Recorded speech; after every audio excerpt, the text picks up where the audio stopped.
Welcome back mga kaaldab. Ito na naman po ang inyong lingkod, si Mr. Destiny.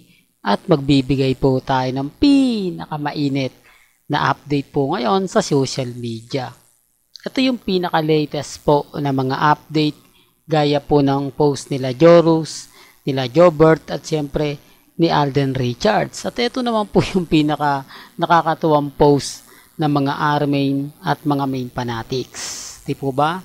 Pero bago yan, nagpapasalamat po muna tayo kay Madam E.G. Marcelo. Kahit dito pa lang po, mapasalamatan na po kita sa tulong na ibinibigay mo kay Mr. Destiny. Mabuhay po kayo hanggang gusto po ninyo. Napakabait po talaga ni Madam E.G. Marcelo. Mabuhay ka ng mahabang panahon. Well, balikan natin itong update na to. Unahin po natin itong post ng Jorus. Nakakatuwa po, di po ba? Talagang peace ang nakalagay. Di po ba? Na parang may kaaway nga po siya. Natatawa lang po ako sa mga update na ganyan. Kuya Jobert yan, di po ba? Pasaway yan. Makulit yan. Pero walang kulit yan pagdating kay Alden at kay Catherine. Bakit? Di po ba? Ito yung gusto ko po sa inyong ipaliwanag na kakaiba nga po talaga. Hindi po ba? Hindi lang po talaga ako nakakakita, hindi lang po ako ibig kong sabihin, nakakaalam ng mga ganito. O nakaka-relate. Kasi kakaiba po talaga yung ginagalaw ni Jorus ngayon. Napakabait po niya. Talagang hindi mo masasabing pasaway. Di po ba? Hindi katulad nung nasa Hong Kong po. Anong sabi ni Alden Richards? Ang pasaway. Ultimo nga po yung bridge. Di po ba? Gusto niyang Tagalogin bukod sa tulay. Di po ba? Ano daw sa Tagalog ang bridge? Di po ba? Tapos sabi ni Alden Richards, ano daw sa English ang bridge? Di po ba? Correct me if I'm wrong. Tapos sabi ni Alden, tulay. Natatawa po ako sa mga kaganapan nila. Kaya lang, pagdating dito kakaiba na, no? Marami na mga kwento, marami na mga, kumbaga, nagsasabi na, alam mo, Mr. Destiny, kung pagbabasihan lang yung relasyon ni Catherine at ni Alden, panalo ka na eh. Kasi wala talaga nakikitang kilig. Kaya lang nandun yung part na may pelikula yung dalawa eh. Nandun yung part na kailangan nilang tanggapin ang katotohanan na kapag showbiz, kailangan nilang sumakay. Kailangan nilang magpakita. Kailangan nilang magparamdam. Yan ang lagi kong pinapaliwanag at lagi kong sinasabi na hindi naman po nila nagigets at naiintindihan. Sa dami kasi ng mga kumakalat ngayon, sa dami kasi ng mga binabalita nila ngayon, ay talaga naman pong mapapaisip po sila. Lalo na po ngayon na talagang guilty po sila kapag ako nagbibigay ng update. Inis po sila kapag ako nagbibigay ng mga post. Talagang apektado po sila. Sinasabi ko lang po ito mga kaaldab para lang po sa kaalaman ng lahat. Lalo na nga po pagdating sa Aldab Nation. Di po ba? Tapos eto po kay Mengay. Yung hindi ko alam mga kaaldab kung bakit gigil na gigil po sila sa akin. Hindi ko alam kung matutuwa po ba ako o hindi sa mga pinagagawa po nila. Di po ba? Ang sinasabi nila, kumbaga, nahuhulaan ko lang daw po yung nagaganap at hindi daw po tayo nabibigyan ng update patungkol po kay Mengay at kay Alden Richards na mga mamis, mga titas. Nagkakamali po sila. Pero bago ko ituloy yan, kung bago ka lang sa channel na to at isa kang true-blooded Aldab Nation na nagmamahal kina Mengay at Isoy, tama po ang channel na pinuntahan mo, kaya consider na po kitang bagong subscriber. At huwag mong kalimutang i-share ang mga video po natin sa mga mami, sa mga titas, at sa mga senyor. Ito, remind ko lang lagi kong pinapaliwanag po sa inyo. Marami pong mga mamis, mga titas, mga senyor ang nagbibigay sa akin ng update. Ako lang po nag-iimbestiga. Kasi may mga komento po talaga ako nakuha na kumbaga magbabakasyon si Mengay at si Alden sa Canada. Kaya nga po naunahan na po natin sila kasi nung pagputok po ng pupunta si Direk Cathy Molina papuntang Canada, may isang malapit kay Mengay nagsabi na pupunta rin si Mengay, aalis din ito, pero hindi niya sinabi kung saan, pero aalis to ng bansa, di po ba?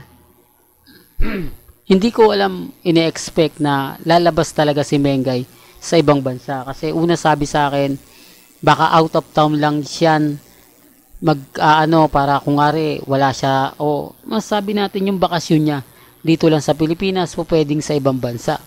Ang problema po mga kaaldab, yung ina-update natin, marami na agad nag-react, marami na nagkomento na fake news daw po tayo. Lahat po daw ng binabalita natin hindi totoo. Nung sumambulak na po at nakalipad na si Direk Cathy Molina at sumunod na nga po si Mengay na sinasabi nilang naandyan pa. Paano aalis nga naman daw po kung bagyo? Paano aalis nga po kung namimigay pa ng relief goods si Congressman Arjo? Ang hindi po nila alam, nakaalis na po talaga dun si Maine. Di po ba? At tapos ang sabi nga po nila, coincident lang daw po yung sinasabi ko. Nagkataon lang daw po na tama yung mga pinapaliwanag ko.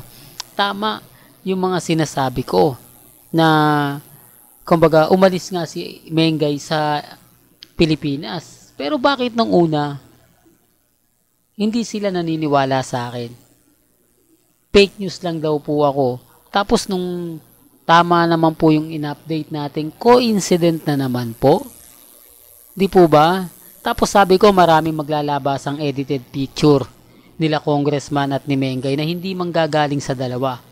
O tama na naman po tayo. Coincident na naman po. Ito yung ebidensya at resibo. Halatang edited po at hindi po nila pinopost yan ha. Post po yan ng taong kumuha ng picture nila. Post yan ng taong kumbaga masasabi natin na naandyan. Pero pansin nyo yung leeg ni Mengay. Di po ba? Talaga natatawa po tayo, no? Halatang lumiit yung mukha ni Mengay, no? Naging cute siya kung titignan mo. Siya lang yung mukha ng pinakamaliit. Tapos si Congressman Arjo naman, di po ba? Halata naman yung leeg na ipinatong lang. Di po ba? At sa kamila naman po, tignan mo yung mukha ni Congressman na hindi mo alam kung natakot o nagulat. Kaya ewan ko mga kaaldab kung bakit marami pa rin ay inganyo at naniniwala po na sa mga ganitong post, sa mga ganitong picture. Kasi nga po mga kaaldab, wala po kasi silang update.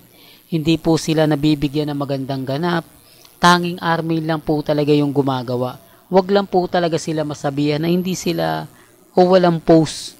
Gagawa't gagawa po sila ng paraan. Bagamat magtataka rin po kasi kayo, hindi po ba mahilig sila sa cellphone? Hindi po ba kumbaga may mga post na kailangan nilang ipakita, kailangan nilang iparamdam na sweet pa sila.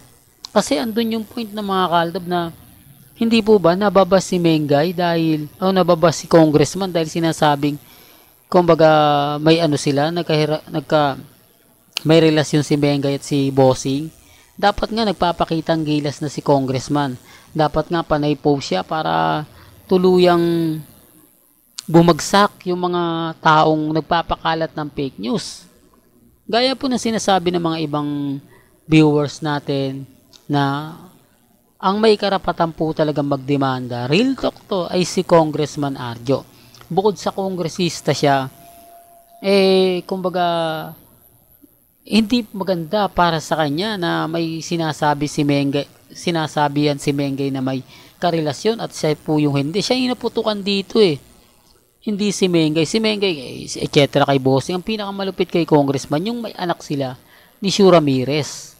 Hindi po ba? Mas siya yung talagang, kumbaga, hindi na ginalang, binastos pa. Di po ba? Naturingan kang Congressman, pero hindi ka parang hindi ka ginagalang. Di po ba? Tama naman po sila Kaya lang, wala po ako sa posisyon para ipilit yan.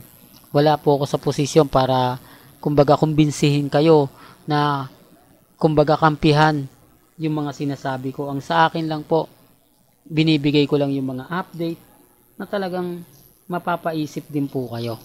Well, hanggang dito na lang po ang ating latest updates. Kaya kung gusto nyo pa po ng pinaka-latest at sariwang update, abay tumutok lang po kayo dito po sa channel ni Mr. Destiny para updated po kayo sa mga latest at sa mga bagong video po na ilalabas po natin maya-maya lang.